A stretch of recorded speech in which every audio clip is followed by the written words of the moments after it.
Bonjour et bienvenue dans Rencontre, cette émission qui a pour objectif de participer au BNB. Qu'est-ce que c'est que le BNB? C'est le bonheur national brut. Et j'ai avec moi aujourd'hui, alors quelqu'un qui a passé déjà les 70 ans. Je ne vous dis pas quel âge et d'ailleurs je ne le sais même pas. Mais Daisy est quelqu'un qui dit, moi aujourd'hui, ma vie, elle doit être, chaque minute, ça doit être un bonheur. Alors je vous la présente tout de suite. Daisy, bonjour. Bonjour. Daisy, tu es Alors, à j'habite Strasbourg. le pays des cigognes Le... et de la tarte flambée. J'ai découvert ça récemment. Et j'ai décidé que Strasbourg serait mon village d'accueil. Pour avoir baroudé dans tous les sens, pas savoir d'où je viens, où je vais, comment et où et tout ça, j'ai décidé que Strasbourg serait mon village, ils vont dire ma ville d'accueil. Mais vraiment, à plusieurs reprises, j'ai failli partir parce que je suis une vraie nomade. Mais là, j'ai dit non, tu restes tranquille, ils sont gentils, respectueux, etc., etc. Alors pourquoi Strasbourg? Qu'est-ce qui t'a emmené à Strasbourg? Ben, figure-toi, justement, on en parlait hors antenne, j'étais en Nouvelle-Calédonie, je débarque à Strasbourg.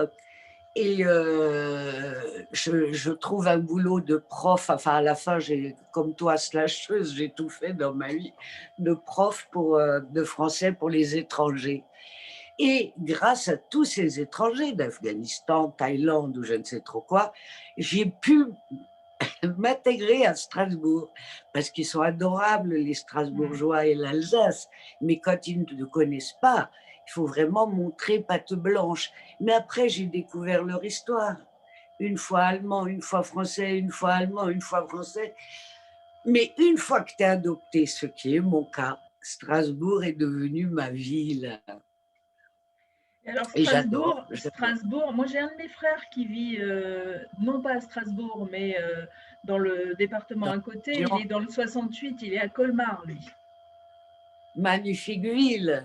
Oui, et il a plus d'accent alsacien que toi. Non, mais moi, je connais 5 langues, en fait. Et je jongle avec tout ça, mais je t'avoue que l'alsacien, pourtant j'ai appris l'allemand jusqu'au bac, l'alsacien, je leur dis du reste, arrêtez de parler en créole. Ça ne ressemble à rien, c'est véritablement un créole. Et quand on connaît leur histoire, c'est normal. C'est Hmm. normal qu'ils aient leur créole, comme les néo-calédoniens parlent avec le visage. Ils te disent bonjour. Au début, moi, je disais Voilà, comme ça. bonjour, le gars, il répond pas. Ouais, il lève les... Mais à Tahiti, c'est Je dis, pareil, hein, on dit bonjour comme ça. mais moi, j'arrive pas. Puis, j'en ai pas de sourcils. Enfin, là, j'en ai un peu dessiné pour la faire. Et tout comme ça, que les oreilles ne comprennent pas, justement. Je Et crois que la c'était pour vérité, ça qu'ils se parlaient par geste. d'après ce que j'ai compris, oui. Et en Alsace, donc, je me suis dit, oh, bah, ça va, sympa, je connais l'allemand, mais pas du tout. Et dès qu'ils voient quelqu'un d'étrangers, on va dire, comme ils se mettent à parler dans le créole, et vraiment, tu ne comprends rien. C'est une déformation de Hmm. l'allemand, et en Lorraine, ils parlent d'une autre façon, mais c'est compréhensible. C'est-à-dire, cette façon de faire est compréhensible. Oui, oui. Alors, Daisy, il faut que tu nous expliques pourquoi Daisylis. Alors, tu as une page Facebook et tu t'appelles Daisylis. Mais déjà, pourquoi est-ce que tu t'appelles Daisy? Ça, c'est magnifique comme histoire. Alors, Daisy, parce que c'est mon véritable prénom. Maman s'appelait Pâquerette et les Américains, pendant la guerre, l'appelaient Daisy. Et elle s'était dit, lorsque j'aurai une fille, et je suis son premier enfant, donc, je l'appellerai Daisy. Et après, Lys, parce que j'ai un nom à rallonge et à dormir dehors avec un billet de logement, je me suis dit, je veux m'approprier ma personne. Après plein d'accidents de poussette et de la vie comme tout le monde, je veux me retrouver, mais ça il y a une quinzaine d'années, et être moi, plus la maman de, la femme ou l'épouse ou la veuve Hmm. de, la fille de, non, voilà. Daisy existe, elle a survécu, et donc Daisy. Et pourquoi officiel? Parce que on me demande un nom. Et je voulais mettre aucun nom, Hmm. ni mon nom de famille, ni mon nom, donc c'est pas pour faire la belle. Donc j'ai dit officiel, allez, on y va. Donc Et puis, Daisy. officiel. Et alors, comme métier, tu disais que tu avais donné des cours de français, mais tu as aussi fait de la voix off, ce on appelle de la voix off, c'est-à-dire, tu faisais quoi? Des pubs ou tu faisais comment, du Alors cinéma? ça C'était c'est quoi? C'était, oui, voilà, des documentaires, des films, et je faisais de la voix off.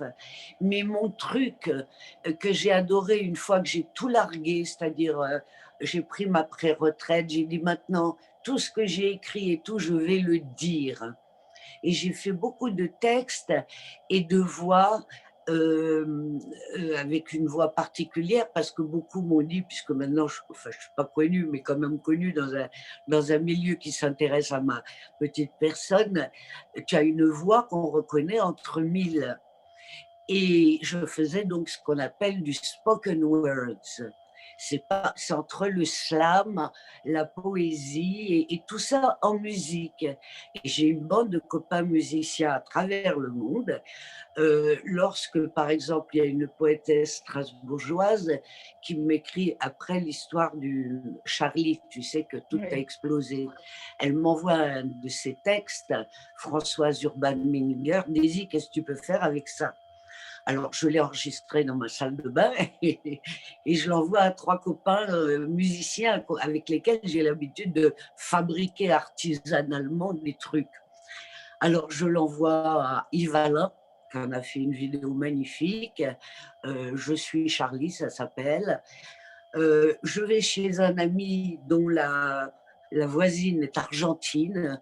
Je lui dis: «Allez, toi, tu le fais en espagnol, et moi, je l'ai fait en français». Et voilà, et ce sont des instants magiques. À minuit, pendant que tous les gens pleuraient ou allaient dans la rue pour dire je suis Charlie, enfin, dans la vidéo d'Yvalin, on voit, il a pris des vidéos, des images. Pendant que tous les gens défilaient, ben nous avons fabriqué 3 versions de Je suis Charlie, et à minuit, c'était posté sur YouTube. Voilà, et ça, c'est la magie que j'aime. Ou en studio, par exemple, des Américains m'ont demandé de participer à un album, parce que je fais de l'anglais aussi. Et, euh, et ben voilà, on est en studio, on enregistre. L'autre bidouille sa musique, c'est enregistré comme c'est enregistré, mais voilà, ce sont des moments figés, mais qu'on a partagés en live, comme ce que nous faisons là actuellement. Eh bien, je vais te demander, est-ce que tu aurais un texte comme ça en spoken word ou en slam à nous déclamer aujourd'hui? Non, non, non, parce que là, je suis quand même. Mais j'ai un des textes que j'ai écrit. Attends, j'ai fait un petit livre d'histoire à l'époque. C'était ma première sortie dans le monde, on va dire. J'écrivais, mes voisines me disaient: «Oh, c'est super ce que tu racontes et tout. Tu devrais écrire». Mais je dis: «Oui, mais moi, je sais pas comment et tout». Alors, j'ai commis ce livre qui s'appelle 16 histoires courtes pour parents sages. Bon, c'est obsolète, mais ça a été le premier médium, si tu veux, vers lequel j'ai pu, Désilis a pu exister. Attends, je vais mettre mes lunettes de savante alors.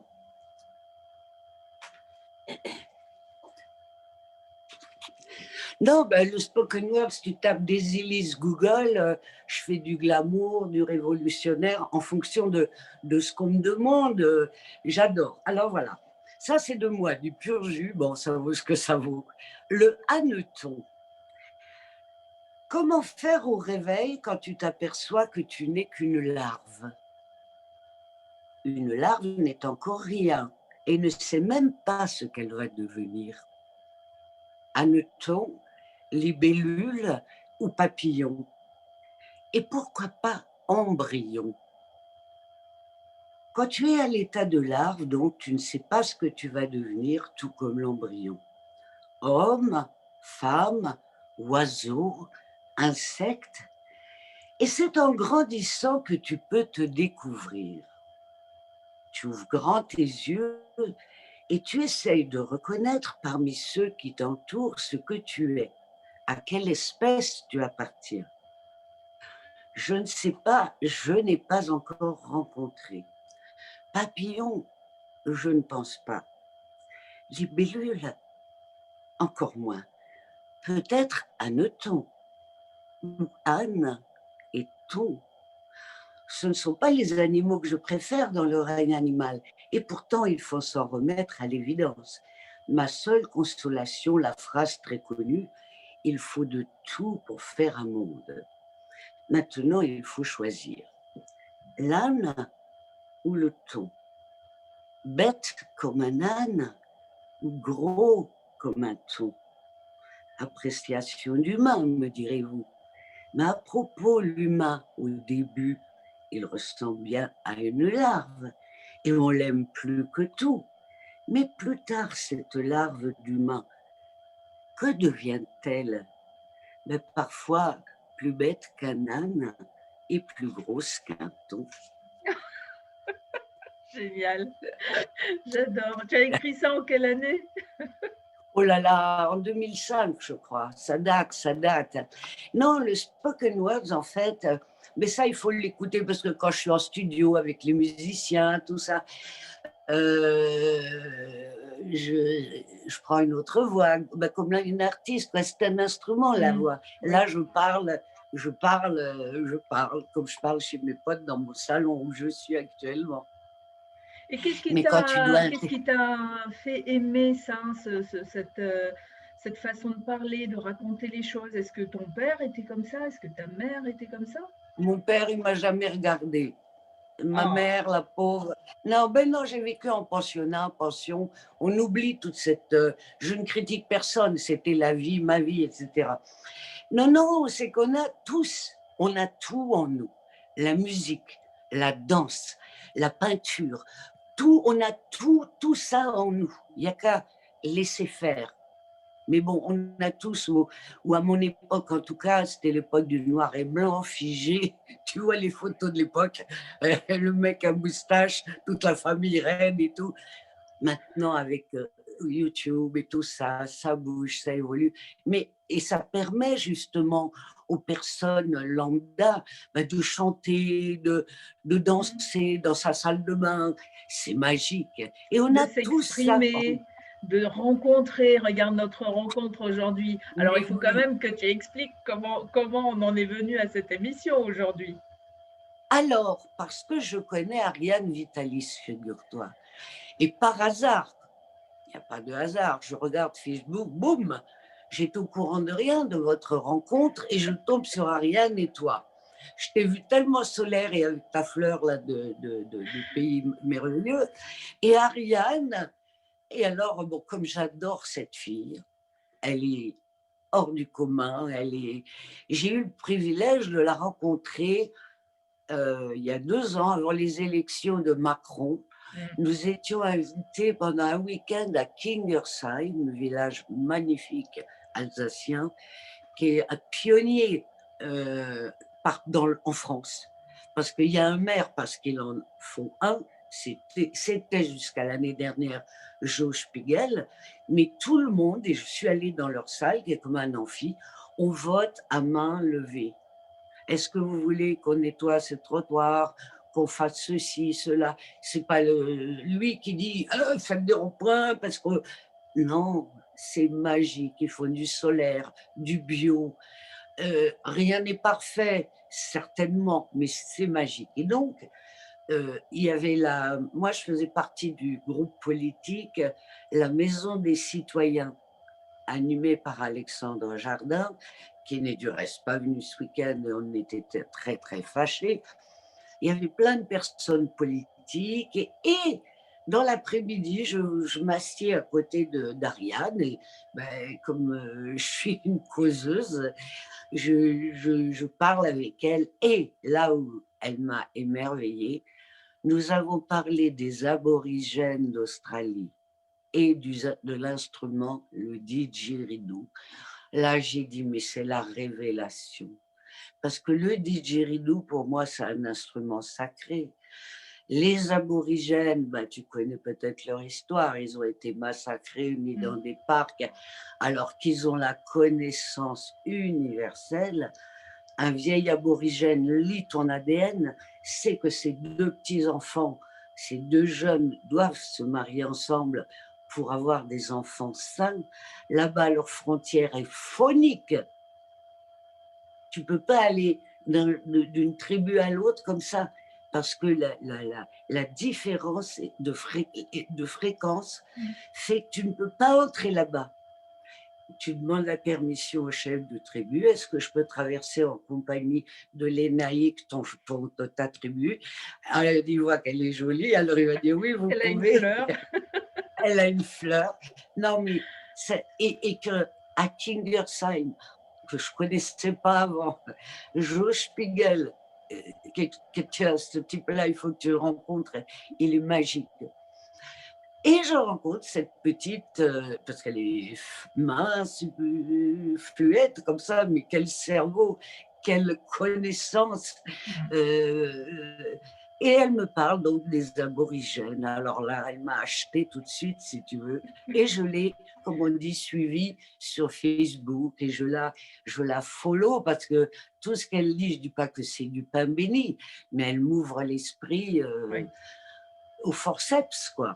Par Et ça son fait du bien, intelligence. c'est vrai, c'est ce que je lui ai dit, ça fait du bien de voir des jeunes tellement ouverts d'esprit, tellement avec des rêves, mais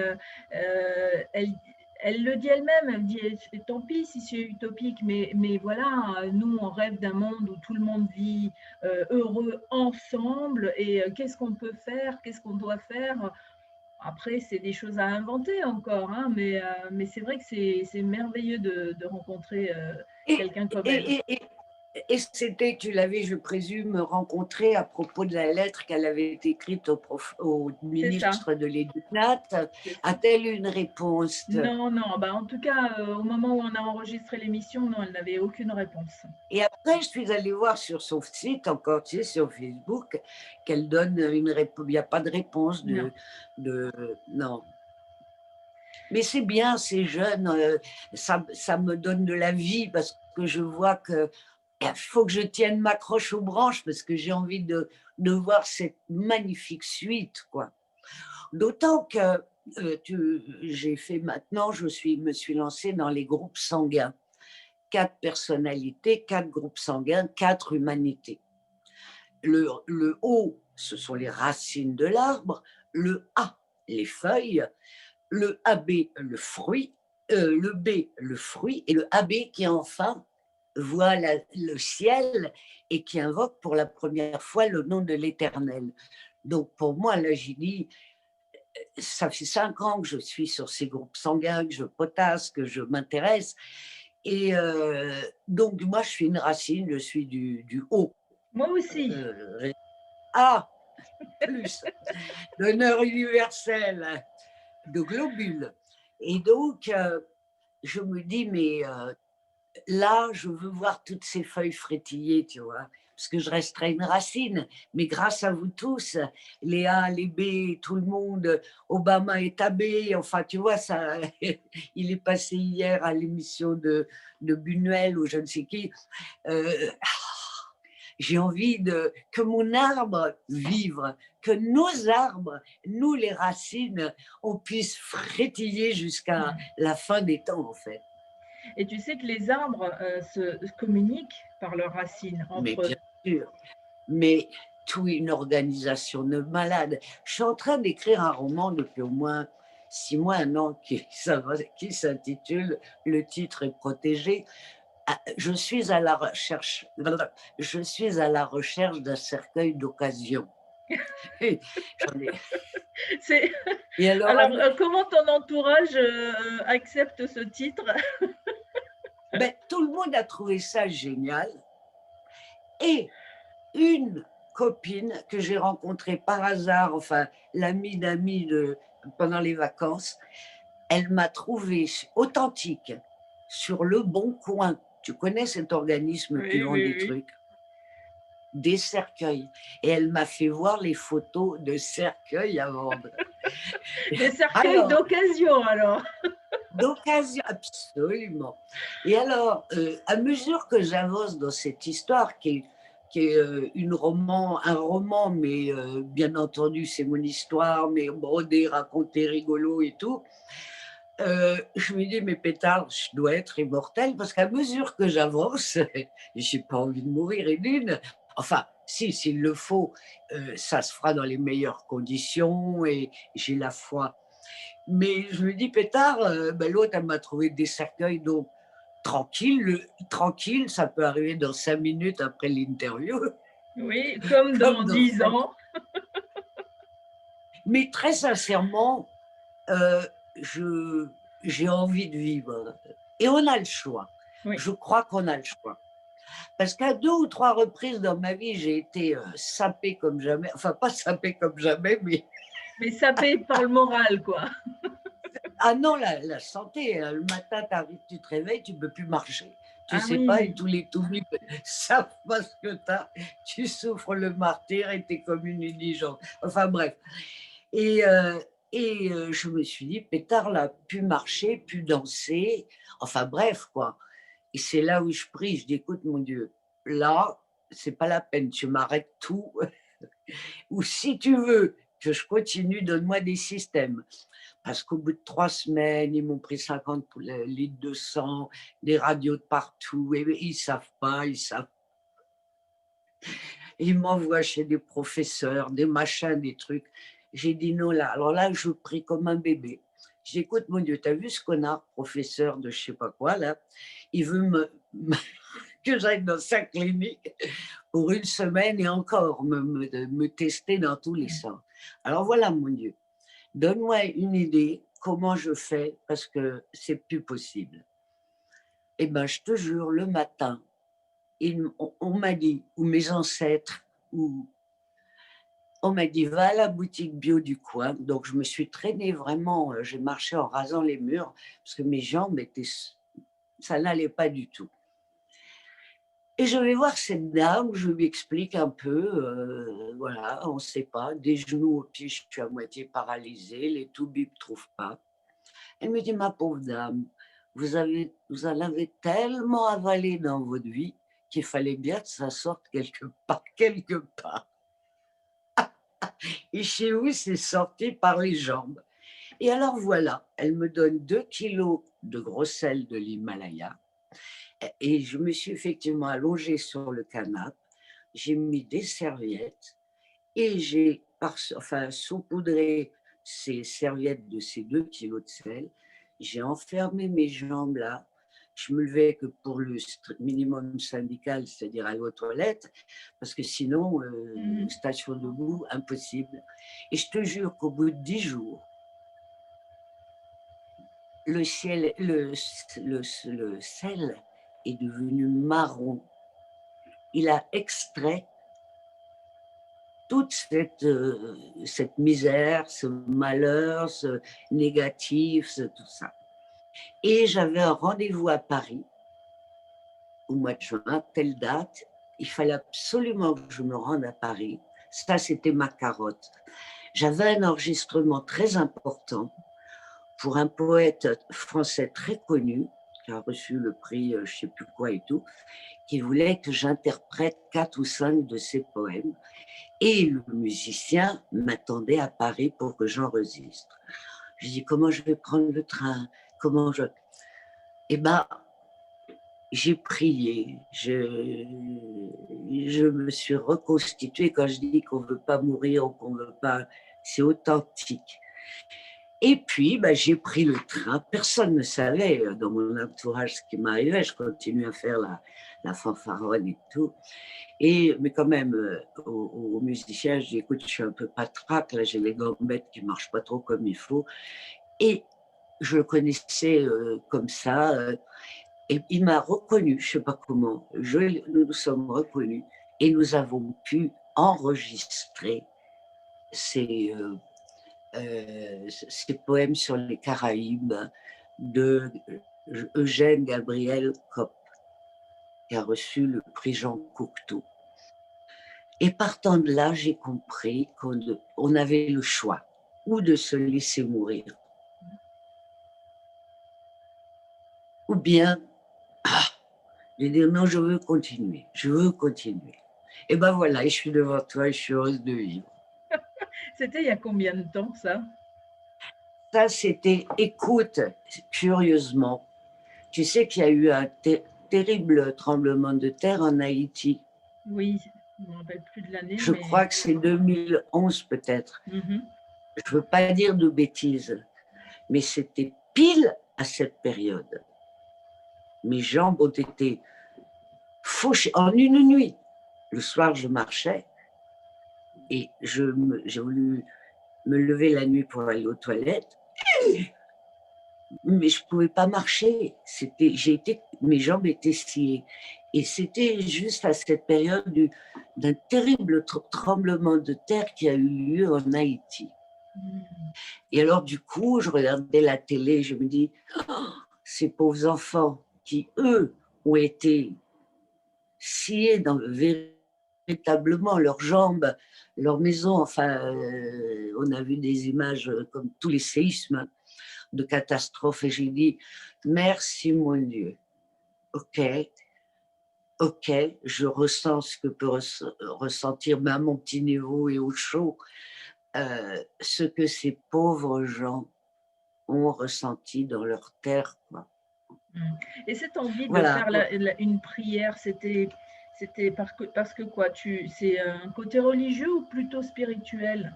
Non, non, non, non, j'ai la foi du charbonnier. J'ai la foi comme un enfant.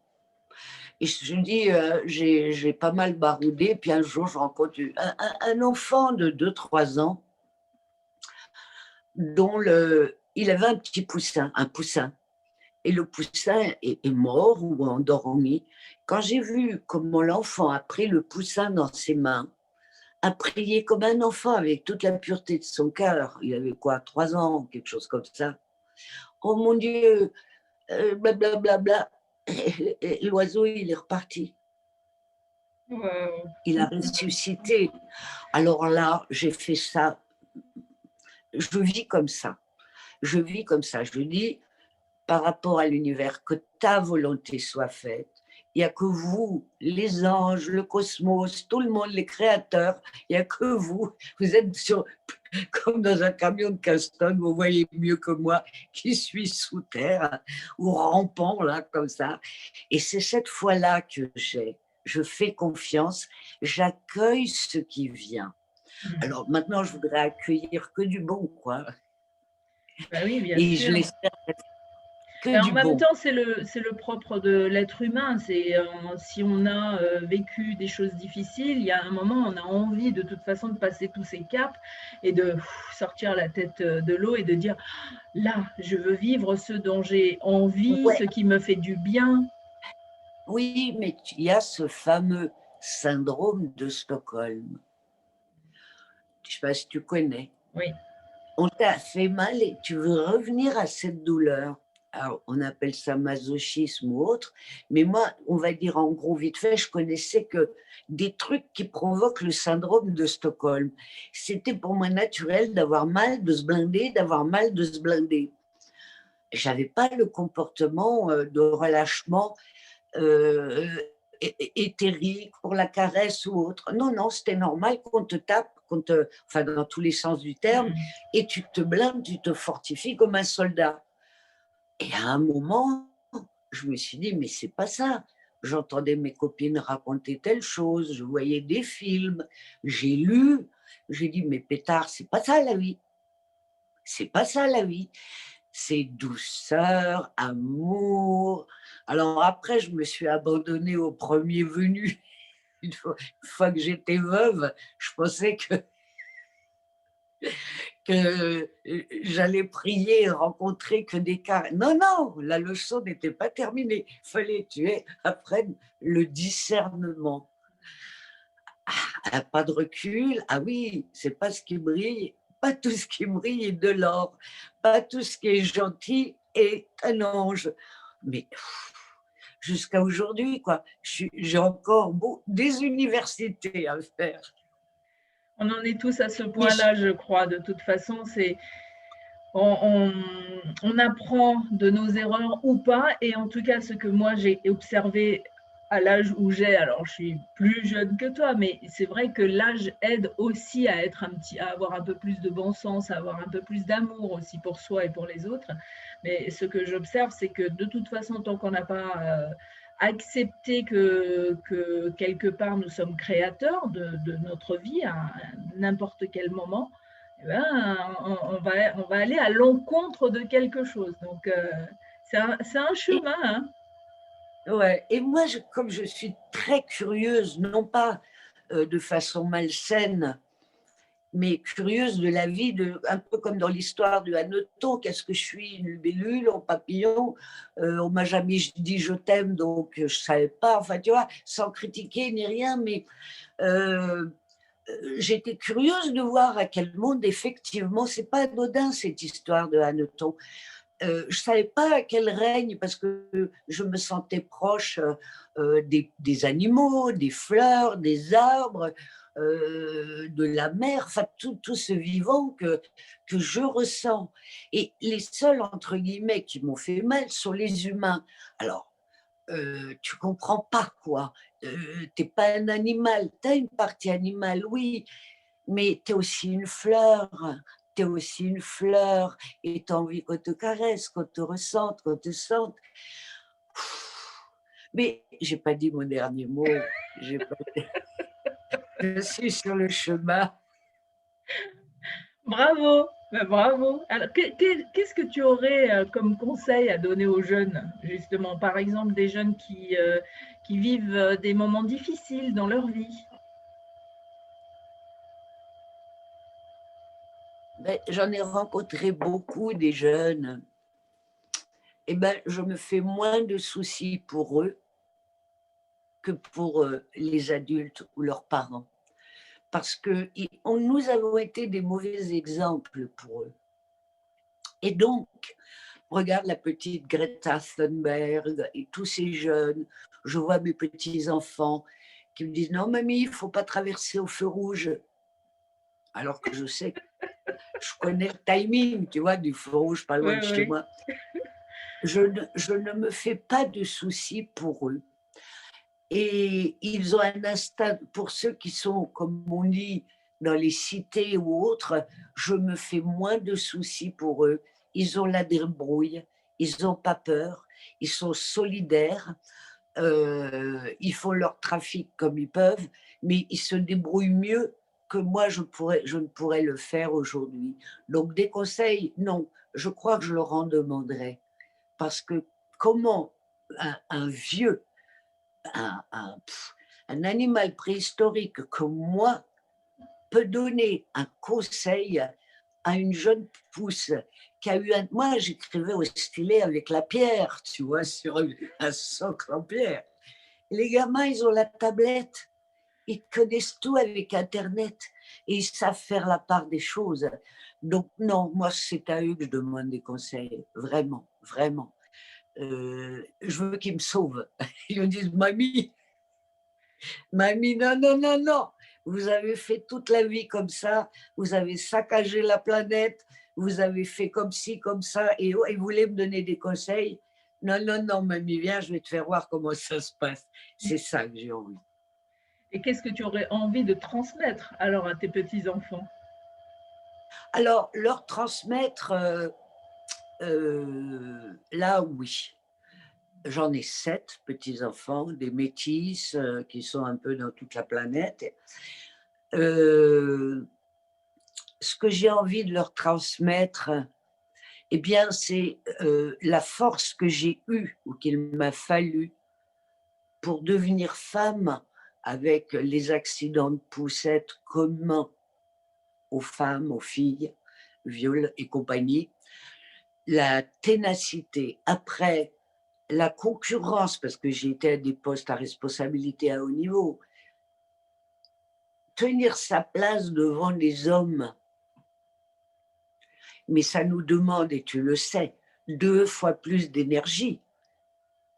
pour se faire respecter, être au même niveau, pas à salaire égal, mais au même niveau.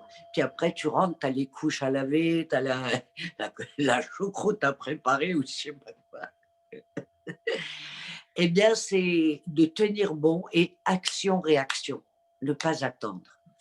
Il y a des moments où tu es obligé d'y aller. Tu vois que la porte s'ouvre, même si tout le monde te dit « t'es folle », blablabla. Non. Tu vois, il y a 2 ans, je suis allée au Kosovo et tout le monde me disait « oh lolo, où tu vas ?» Puis il faisait une image du Kosovo, enfin, au temps de la guerre contre la Serbie, comme si j'étais... Je suis partie avec des gens. Là, j'y étais au mois de septembre encore. Enfin, avant le confinement, là, ou je sais pas quoi, ou entre les 2 confinements. On me propose d'aller au Kosovo. Si j'avais réfléchi 1000 ans, ou écouter ce que les gens me racontaient, j'y serais. Et je serais passée à côté de choses somptueuses. La gentillesse, la solidarité. Pourquoi? Parce que ce pays vit dans la résilience. Les Serbes sont à côté. C'est Poutine et Trump. Parce qu'au Kosovo, ce sont les Américains. À côté, c'est Poutine. Et en direct live, ils vivent ce que... Mais malgré tout, ils construisent des maisons que tu n'as pas, que moi non plus. Il y en a même un, il a fait une tour Eiffel, j'ai vu. Enfin, il faut des trucs de ouf. Et il ne se laisse pas abattre. Donc, c'est ça que j'aimerais transmettre. T'es tombé, oui, tu t'es fait mal, tu boites, mais continue, continue, ça vaut le coup. Ça vaut le coup. Dès que là qu'on en prend, on en prend. On n'est pas au théâtre où on est sur un ring. Mais il y a des moments, des petites plages où... Ben, là, ma petite fille est venue me voir il y a quelques jours, elle habite Paris. Et alors, ce qu'elle a fait, bien qu'il y ait le confinement, les masques, elle m'a prise dans ses bras. Elle a 25 ans. J'avais ma tête sur son sein.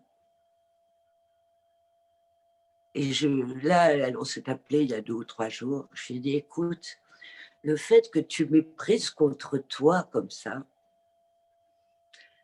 a été un instant magique pour moi, sécurisant, apaisant.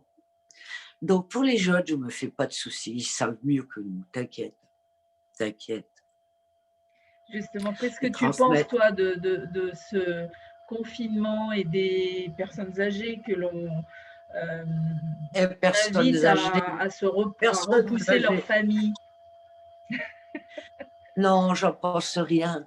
Je ne veux même pas penser, parce que moi, je suis une vieille, je suis une personne âgée, j'ai de plus de 70 ans. Je tire vers les 80.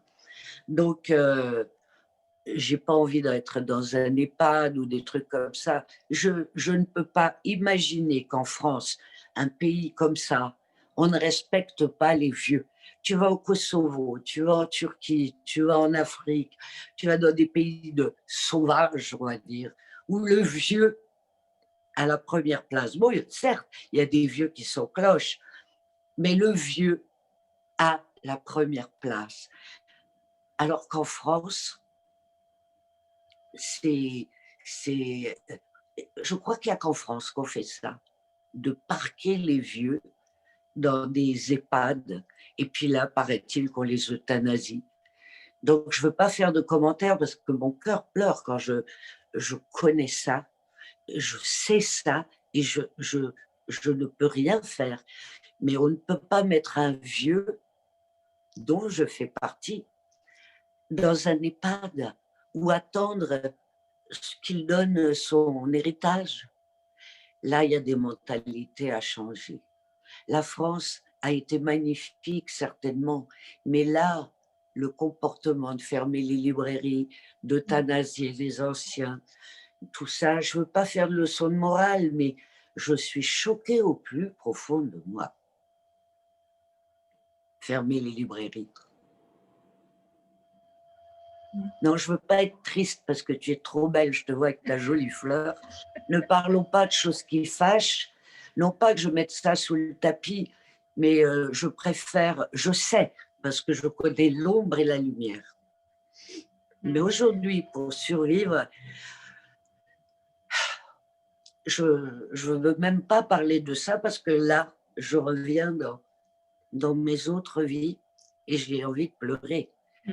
Mais Et mes c'est ça qui larmes, est beau que tu aies témoigné avec ce que tu as vécu avec ta petite fille, c'est magique. Moi, c'est pareil, quand je vais voir mon petit-fils, il y a pas de règles dites de distanciation qui tiennent. J'ai envie de le prendre dans mes bras et lui, il vient ah non, mais spontanément là dans mes qu'elle, bras. elle me prenne, c'est elle qui m'a prise. Parce qu'elle sait que je suis veuve depuis des années maintenant, que je vis seule et qu'elle ait eu ça. Ou bien j'ai un autre petit-fils qui a 20 ans, il vient passer quelques jours chez moi. On ne se parle pas, hein, mais on se comprend au-delà des mots. Il me fait écouter sa musique. Il fait un signe. Et écoute, j'exagère, mais si on a échangé 10 phrases pendant son séjour, c'est bien tout. Mais sur le plan du ressenti, il me prend mon sac, on sort, il me prend le bras. Tout est histoire sans parole, juste. Et ça, c'est magique. Qu'est-ce que je vais lui transmettre à ce gamin? Qu'est-ce que tu veux que je lui... Il connaît tout déjà. Il connaît tout sur ce qu'il y a d'humain et de comportement, j'entends. Après, s'il ne connaît pas Google ou 50 langues, et quoique, il est très très fort dans son domaine. Il construit tout seul des drones, des trucs. Enfin, il fait de la musique, il fait tout. Qu'est-ce que tu veux? Je suis heureuse d'avoir des petits-enfants qui peuvent, les feuilles de mon arbre, si tu veux. Mmh. Plus ceux des voisins, de mes amis, tous ces enfants. On n'a rien à leur transmettre, ils savent mieux que nous, je suis Si tu sûre. as à nous raconter une histoire de cigogne. Écoute, j'adore l'écrivain Alain Mabanckou. J'ai lu son dernier livre qui s'appelle Rumeurs d'Amérique. Je ne sais pas si tu le connais, Non. Alain Mabanckou. Ben alors découvre, c'est magnifique. C'est un Congolais. Sa maman est illettrée. Le mec, il était au Collège de France il y a 2 ou 3 ans. Et son copain Dany Laferrière, qui est haïtien, est académicien. Donc du Congo, il était en France où il a vécu. Et là, il est aux États-Unis où il est prof de français, de littérature française à UCLA, à l'université. Et il a écrit, entre autres, un livre que j'ai lu, donc Les cigognes sont immortelles. Alors, j'ai été interpellée, habitant en Alsace, pays des cigognes. Je crois que c'est la première fois que j'ai vu des cigognes en vrai, tu vois, sur les toits des maisons ou des arbres. C'était magique. Et alors, je me dis, mais pourquoi ils parlent? Puis alors, je me dis, mais c'est vrai, les cigognes, elles partent l'hiver en Afrique, se réchauffer. Elles vont dans d'autres pays, mais essentiellement en Afrique. Leurs couleurs, pour celles que j'ai vues ici, sont blanches et noires, comme le zèbre a des rayures blanches et noires. Et ayant des petits-enfants métis, pour moi, blanc ou noir, aucune différence. Et je me dis, pourquoi les cigognes sont immortelles? Eh bien, il le dit dans son livre. Il y a une chanson russe, alors là, je l'ai noté. Dans son livre, il fait référence au chant russe qui s'appelle Quand passent les cigognes. Et il y a un film qui a été fait, qui a été primé. Donc, ce poème du poète Gamzatov a fait donc ce poème en souvenir de ses 2 frères morts pendant la Deuxième Guerre mondiale. Donc, quand passent les cigognes, il me semble parfois que les soldats morts sur les champs de bataille ne sont pas enterrés dans notre terre, mais se sont métamorphosés en cigognes blanches. J'ai trouvé ça, tu vois, je suis allée chercher la traduction de cette chanson en russe. Alain m'a beaucoup congolais, parce que là-bas, il faut voir l'histoire du Congo. Ils connaissaient enfin, je ne veux pas faire ma savante, mais si Alain Mabanckou, je te le recommande, Il est traduit j'ai noté, je dans regarderai, je le il est mettrai aussi traduit sous le lien, en lien sous cette vidéo. il est traduit dans, même en polonais, en chinois, en n'importe quoi, il est traduit dans plein de langues. Et ben, je me dis pétard. Donc, il est congolais. Il a vécu en France. Il vit aux États-Unis. Là, il baroude dans le monde. Il est venu 3, 4 fois à Strasbourg pour faire signer ses livres. Il parle de cigogne et d'un chant russe si expressif. Et du coup, tu vois la vie autrement, quoi. Quand tu fais partie du tout, ou que tu as l'esprit Ubuntu, tu vois, selon Desmond Tutu, je suis parce que nous sommes, tout est interrelié. Et là, Alain en est la preuve et en fait la preuve dans son livre, Un chant russe. Et voilà, quoi, la vie est magnifique, vraiment, la vie est belle. La vie est belle. Et on est tous reliés parce qu'effectivement, on ne se connaissait pas. C'est une jeune femme qui a fait le lien entre nous. Et en papotant juste avant de commencer cette émission, on s'aperçoit que tu as même de la famille en Nouvelle-Calédonie. Donc, c'est rigolo, ces petites histoires qui se rejoignent à un niveau ou à un autre. Mais quand je te dis le monde, la planète Terre, c'est un petit poids par rapport à tout le reste. Saturne, Vénus, machin, je connais rien, moi. Mais c'est, voilà. Et voilà, le voisin ne parle pas à la voisine parce que je sais pas trop quoi. Si tu casses les barrières, quelles qu'elles soient, et puis que tu vois qu'il y a vraiment, on est sur un truc qui tourne sur lui-même, qui fait 24 heures la révolution. Tu te dis, mais allô, quoi, comment on tient? Moi, déjà, je tombe de ma chaise. Non, mais sérieux, je tombe de ma chaise et tu vois que cette terre, elle tourne autour du soleil. Il y a la lune et tout est tellement bien organisé comme l'horlogerie suisse. Qu'est-ce que moi, euh, terrien de rien, je vais donner mon grain de sel. Je suis admirative. Et le fait qu'il y ait 24 heures, là, maintenant que j'ai l'opportunité, je savoure, comme je te disais en début de cet entretien, je savoure chaque surprise, parce que tu as été ma rencontre, une énième rencontre qui a fait que je suis plus grande et plus heureuse aujourd'hui de t'avoir rencontré. Et tout est tellement magique que je vis dans la magie, voilà. Je veux vivre dans cette magie tellement bien organisée. Il y a une partition, la musique, la danse. Regarde les petits-enfants, tu leur apprends pas à danser. Et tu mets de la musique, bam, ça y est, ça bouge. C'est ça la vie. Alors que là, tu vas au concert, malheureusement, c'est fermé. Moi, je suis malheureuse à l'opéra ou n'importe où parce que tu es obligé de tenir ton nœud pape ou ton décolleté et tu peux pas bouger. Alors que je suis allée en Nouvelle-Calédonie, dans la rue, tu chantes, sur le marché, peut-être là-bas dans ton pays aussi, il y a le marché le dimanche, et on peut danser, chanter, il y a des gars qui te jouent, mais c'est ça la vie, c'est que ça.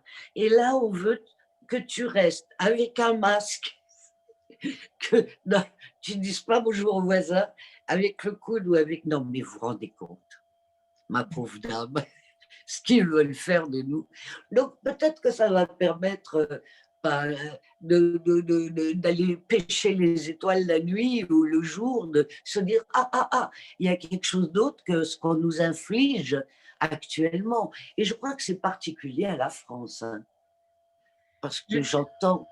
je ne sais pas, mais en tout cas, tu me disais aussi que le monde est ton village et, Le euh, tien, et le le mien tien. aussi, bien Mais sûr. oui, regarde, avec Internet, on ne se connaissait pas. Moi, je ne sais pas combien tu fais de taille de chaussures, et où tu habites. Enfin bon, je vois quand même que tu n'habites pas dans la rue, quoi, ma pauvre. Mais voilà, et ce qui s'échange authentique, tu n'as rien à vendre, j'ai rien à acheter. J'ai rien à acheter, j'ai rien à vendre. Simplement, nous avons échangé. Mm. Et ça, c'est la magie d'Internet. Alors, les vieux de mon âge disent oh non, moi je veux pas m'y mettre, et Facebook, c'est comme ci, comme ça. Mais ils passent à côté de plein de choses. Mm. Parce que, alors maintenant, heureusement, leurs enfants leur disent, mais si, on peut t'appeler avec FaceTime, tu peux nous voir, même si on habite à l'autre. Alors, petit à petit, ils se mettent à la technique, parce qu'il n'y a pas que du mauvais dans la technique. Il y a du super bon. Mm. Ah, mais c'est merveilleux. Merci d'avoir toi aussi participé au BNB, hein, le bonheur national brut, juste comme ça, en échangeant, effectivement, comme tu l'as dit, tu n'as rien à vendre, j'ai rien à vendre, on n'a rien acheté, on a juste partagé des choses pour se faire du bien. Et regarde, Et t'as une chemise jaune comme oui, moi. Non, mais les grands esprits, écoute, les grands esprits, non, mais c'est dingue, c'est dingue. et je te remercie pour Merci à cette toi. parenthèse enchantée, joyeuse, agréable. Merci pour les beaux messages que tu as transmis aussi. Je suis certaine que tes petits-enfants, quand ils vont te voir, ils vont être touchés parce que moi, j'étais touchée, j'étais à deux doigts de pleurer hein, tout à l'heure parce que c'était tellement Ah beau bon? cette histoire avec tes petits-enfants. Je trouve ça merveilleux, tu vois, de le partager. C'est tellement, tellement important. Donc, merci, Daisy. Merci à toi, merci à toi. Belle journée, belle soirée.